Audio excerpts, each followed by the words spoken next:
एक बार की बात है। एक छोटे से गांव में एक गरीब ठठेरा रहता था। उसका नाम रामू था और वह बर्तन बनाने का काम करता था। उसकी पत्नी का नाम सविता था। दोनों बहुत मेहनती थे, लेकिन गरीबी ने उनका पीछा नहीं छोड़ा था। कई बार तो उन्हें बिना खाए ही सोना पड़ता था।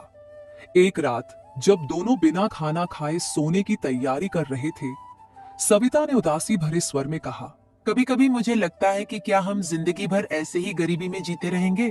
क्या कभी हमारी जिंदगी बदल पाएगी? नहीं भाग्यवान, मैं कुछ करता हूँ। मैं सोच रहा हूँ कि मुझे शहर के पास वाले गांव में जाकर काम करना चाहिए। वहाँ के लोग ज्यादा संपन्न हैं। घर से दूर जरूर रहूंगा, लेकिन शायद वहाँ कुछ अच्छा कमा सकूं। अगले ही दिन रामू अपने छोटे से गठरी में कुछ जरूरी सामान लेकर पास के गांव की ओर चल पड़ा। जब वह उस गांव में पहुंचा तो देखा कि वहां पहले से ही बहुत सारे ठठेरे हैं जो बर्तन बनाने का काम कर रहे हैं। रामू ने सोच लिया कि यहां भी उसे ज्यादा काम नहीं मिलेगा। यहाँ तो मेरे से पहले ही बहुत ठठेरे हैं। मैं यहाँ पैसे कैसे कमा पाऊंगा? लेकिन अब खाली हाथ घर भी नहीं जा सकता। रामू ने थोड़ा सोचा और फिर अचानक उसके मन में वो एक विचार आया। उसने अपने दुकान के बाहर एक बोर्ड लगा दिया जिस पर लिखा था, यहाँ बालों के बदले बर्तन मिलते हैं। बर्तन ले लो बर्तन, बालों के बदले बर्तन ले लो बर्तन। बर्तन ले लो बर्तन, बालों के बदले बर्तन ले लो बर्तन। बहुत सारी महिलाएं उसकी दुकान पर आईं और आश्चर्यचकित होकर पूछने लगी, क्या सच में यहाँ बालों के बदले बर्तन मिलते हैं? जी हाँ, बिल्कुल। जल्दी ही पूरे गांव में यह बात फैल गई और सभी महिलाएं अपने कटे हुए बाल लेकर रामू के पास आने लगी। रामू ने उनके बालों के बदले सभी को बर्तन दिए। इसके बाद रामू उन बालों को लेकर एक शहर की दुकान पर गया जहां बालों से विग बनाई जाती थी। वहां जाकर रामू ने सारे बाल बेच दिए और बदले में उसे एक चांदी का सिक्का मिला। वह बहुत खुश हुआ। आज तो बहुत अच्छी कमाई हुई है। अगर रोज ऐसी कमाई हो जाए तो बहुत जल्दी मैं एक गाय या भैंस भी खरीद सकूंगा। कुछ ही दिनों में रामू ने 5 सोने के सिक्के जमा कर लिए और 3 सिक्कों से एक भैंस खरीद ली। वह भैंस को लेकर जंगल के रास्ते अपने गांव लौट रहा था।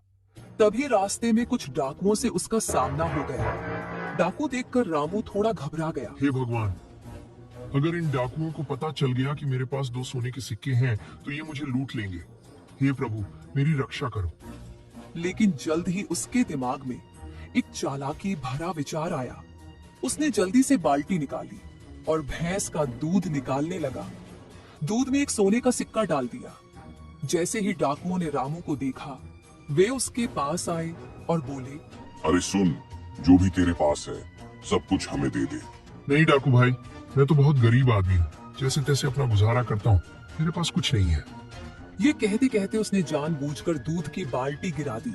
डाकुओं ने बाल्टी में सोने का सिक्का देख लिया और गुस्से में बोले, अच्छा, हमसे चालाकी कर रहा है। तेरे पास सोने का सिक्का है और तू कहता है कि तू गरीब है। नहीं भाई, आप गलत समझ रहे हैं। मैं आपको पूरी बात बताता हूँ। मुझे एक बहुत पहुंचे हुए बाबा मिले थे। मैंने उनकी बहुत सेवा की। उन्होंने ही मुझे प्रसन्न होकर आज ही ये भैंस दी और कहा है कि इसकी सेवा करना, ये रोज दूध में सोने का सिक्का देगी। और फिर पता नहीं वो महात्मा जी कहाँ चले गए। डाकू यह सुनकर चकित हो गए। क्या, सोने के सिक्के देने वाली भैंस? वाह, इतनी अच्छी भैंस तो फिर हमें दे दे। नहीं भाई, मैं बहुत गरीब आदमी हूँ। अगर आप मेरी भैंस ले जाओगे तो मैं कैसे गुजारा करूंगा? किसी का सिर फोड़ा, किसी का हाथ टूटा, लेकिन आज तक जग्गा डाकू ने किसी गरीब को नहीं लूटा। सुन मुसाफिर, तू ये अपनी भैंस हमें दे दे। हम तुझे इसके बदले 50 सोने के सिक्के देंगे। रामू की तरकीब काम कर गई थी, इसलिए उसने चुपचाप हामी भर दी। डाकुओं ने उसे 50 सोने के सिक्के दिए और भैंस को लेकर चल दिए। वाह सरदार, वाह, आपने तो कमाल कर दिया। सिर्फ 50 सोने के सिक्कों के बदले जिंदगी भर सोना देने वाली भैंस को ले लिया। ये सच है, आपसे चालाकी में तो कोई जीत नहीं सकता। डाकू जब अपनी गुफा में पहुंचे तो उनके सरदार ने कहा, देखो, मैं तुम्हारा सरदार हूँ, इसलिए पहले दिन ये भैंस मेरे पास रहेगी और फिर एक एक दिन करके भैंस सबके पास जाएगी। ऐसे सबको सोने के सिक्के मिलेंगे। बाकी डाकू भी सरदार की बात मान लेते हैं। अगले दिन डाकू सरदार जब भैंस का दूध निकालता है तो उसमें कोई सोने का सिक्का नहीं निकलता। सरदार हैरान रह जाता है और सोचता है, लगता है कि उस ठठेरे ने हमें बेवकूफ बना दिया है। लेकिन सरदार यह बात बाकी डाकुओं को नहीं बताता, क्योंकि उसे डर था कि वे उसका मजाक उड़ाएंगे। कुछ देर बाद दूसरा डाकू सरदार के पास आता है और कहता है, सरदार, तुम्हारा दिन हो गया, अब मेरी बारी है। कितने सोने के सिक्के मिले तुम्हें? अगर मैंने बता दिया कि कोई सोने का सिक्का नहीं निकला तो ये सब मेरा मजाक उड़ाएंगे। अरे इतनी भी क्या जल्दी है, आज तो भैंस रखने की बारी तुम्हारी है। देख लेना, कल तक तुम्हें भी पता चल जाएगा। दूसरा डाकू यह सुनकर खुश हो जाता है और भैंस को लेकर चला जाता है। लेकिन अगले दिन जब उसने भी भैंस का दूध निकाला तो उसमें कोई सोने का सिक्का नहीं निकला। अब उसे भी समझ में आ गया कि ठठेरे ने उन्हें धोखा दिया है। वह गुस्से में सरदार के पास जाता है और कहता है, सरदार, ठठेरे ने हमें बेवकूफ बना दिया है। इस भैंस से कोई सोने का सिक्का नहीं निकलता। अब तीसरे डाकू ने भी भैंस को रखा और वही हाल हुआ। सभी डाकुओं को समझ में आ गया कि रामू ने उन्हें मूर्ख बनाया था। इस ठठेरे की इतनी हिम्मत कि उसने हमें बेवकूफ बनाया, जग्गा डाकू को बेवकूफ बनाया। लगता है जीने से मन भर गया है उसका। डाकू भैंस को लेकर रामू के गांव की तरफ चल पड़े। उधर रामू ने अपने 50 सोने के सिक्कों से गांव में एक सब्जी की दुकान खोल ली थी कि तभी डाकू उसे ढूंढते हुए गांव आ गए।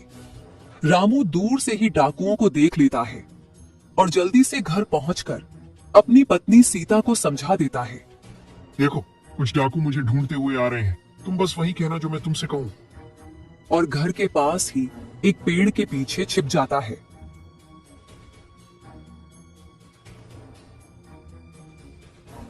ठठेरा कहाँ है?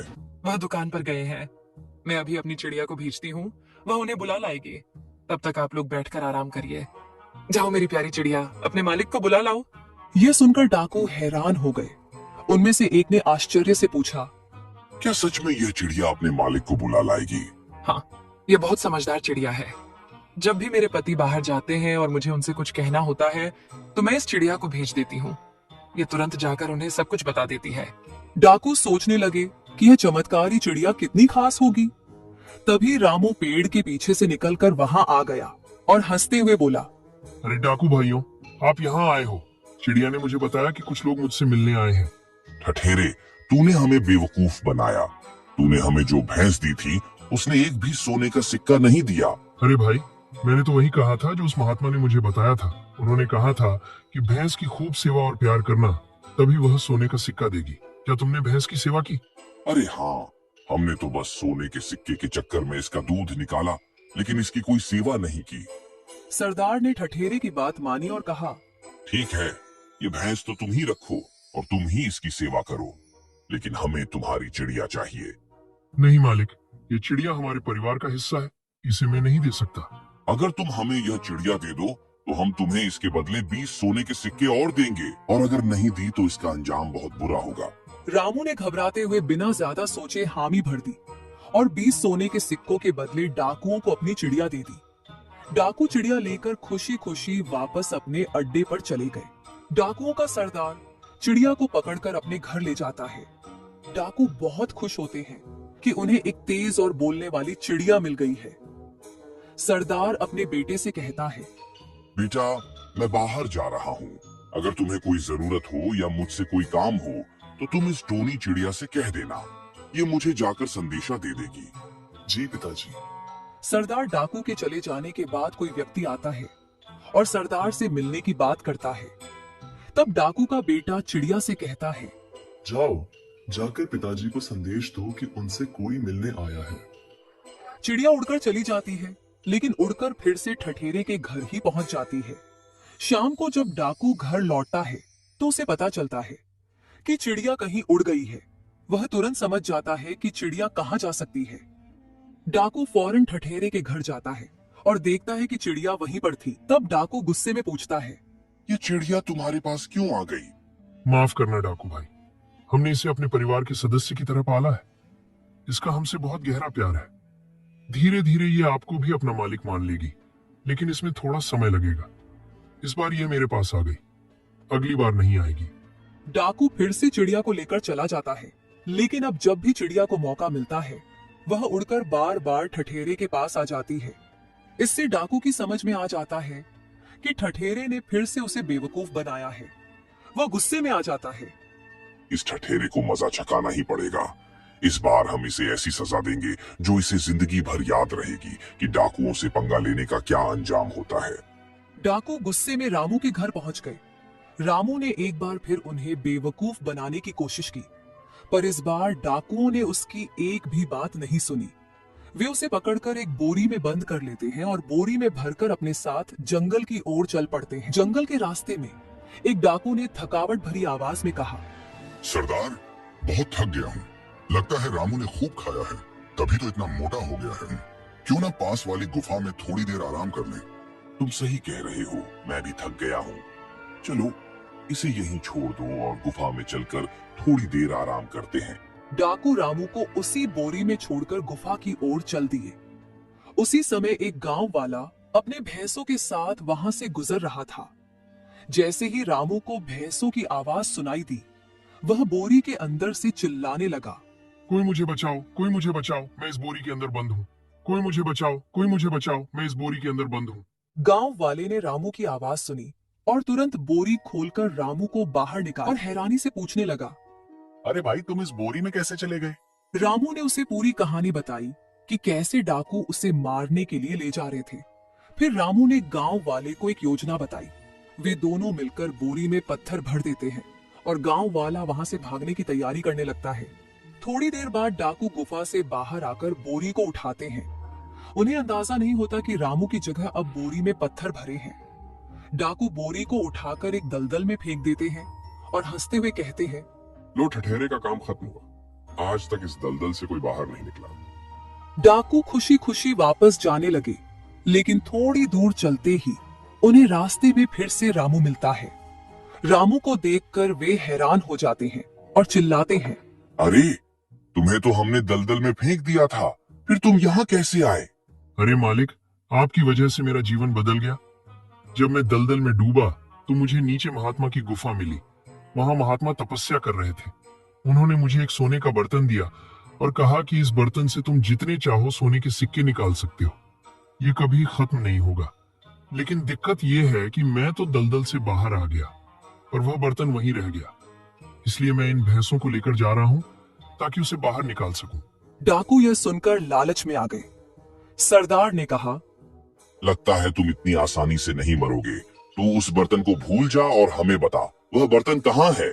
हम जाकर उसे निकाल लेंगे। रामू बड़ी चालाकी से डाकुओं को दलदल की तरफ ले जाने लगता है। इस दलदल के बिल्कुल बीच में ही मैंने उन महात्मा से मुलाकात की थी। वहीं पर वह सोने का बर्तन भी है। लालच में अंधे सारे डाकू दलदल में कूद पड़े और कुछ ही देर में दलदल में फंस गए। वे जितना बाहर निकलने की कोशिश करते, उतना ही अंदर धंसते चले गए। उसी समय गांव का वही आदमी सिपाहियों को लेकर वहां पहुंच जाता है। सरदार और बाकी सभी डाकू दलदल में फंसे हुए ही थे, इसलिए सिपाहियों ने उन्हें बड़ी आसानी से पकड़ लिया। सिपाहियों का सेनापति रामू के पास आता है और जोर से कहता है, वाह रामू, वाह! तुमने अपनी बुद्धिमानी और चालाकी से इतने खतरनाक डाकुओं को आसानी से पकड़वा दिया। तुम्हारी समझदारी ने न सिर्फ तुम्हारी जान बचाई, बल्कि उन डाकुओं को भी पकड़वाया जो सालों से राज्य में आतंक मचाए हुए थे। ये वही डाकू हैं जिन्होंने राज्य में बहुत सारे लोगों को लूटा था और इनके सिर पर 500 सोने के सिक्कों का इनाम रखा गया था। क्या 500 सिक्के? इससे तो मेरे जीवन भर की गरीबी दूर हो जाएगी। सेनापति रामू को 500 सोने के सिक्के थमाते हुए गर्व से कहता है, तुम्हारी बहादुरी और होशियारी के लिए ये इनाम। रामू, तुमने सच में कमाल कर दिखाया। इस कहानी से हमें यह सीख मिलती है कि चाहे कितनी भी विपरीत परिस्थितियां क्यों न हो, हमें घबराने की बजाय समझदारी और धैर्य से काम लेना चाहिए। और यह भी कि लालच का अंजाम हमेशा बुरा ही होता है।